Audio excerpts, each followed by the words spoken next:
Hey everyone and welcome. If you're just getting started with Power BI or still feeling a little confused about the difference between Sum and SUMX, you're in the perfect place. By the end of this video, you'll not only understand what makes these two functions unique, but also how and when to use each one, so you can confidently tackle calculations in your own Power BI reports. Let's jump right in and clear up all that confusion about Sum versus SUMX. First up, let's talk about Sum. Think of Sum as your go-to tool whenever you need the total amount from one column. Maybe you have a simple sales report and there's a column called Total Sales. If you want to know how much you sold in total, you just use Sum on that column, and Power BI quickly adds up every value for you. It's straightforward, fast, and perfect for situations where the number you want is already stored in your data.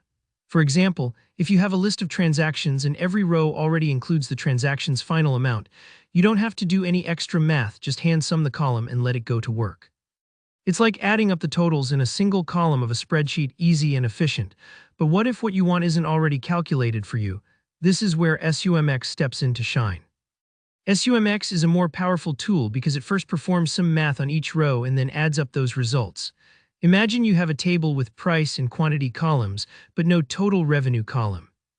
You want to know the overall revenue, but you have to multiply price by quantity for each sale before you can add everything up. That's a perfect job for SUMX. With SUMX, you tell Power BI, for every row multiply price by quantity and then add all those row results together. It's almost like calculating the total cost for each item in your shopping cart, then summing those individual costs for the grand total. This row-by-row evaluation is SUMX's big advantage. Sum only collects numbers from one column. It's like scooping everything from a single bucket. SUMX, on the other hand, creates a new value for every row based on your formula, and only then does it add those up. So whenever you face a question that requires some calculation for each record, like revenue, profit margins, even things like weighted averages, SUMX is absolutely what you want.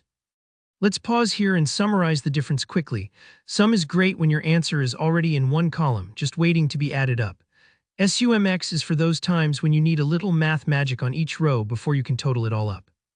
If you try using Sum where SUMX is needed, or vice versa, you might get either an error or just the wrong answer, so being clear on which one fits your situation is important.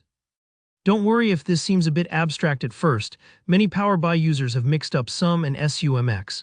It just takes a bit of practice to recognize which one you need. Whenever you catch yourself thinking, I need to do some calculation for every row before I add them up, that's your cue to reach for SUMX. Alright, thanks for watching. If you found this breakdown helpful, tap that like button.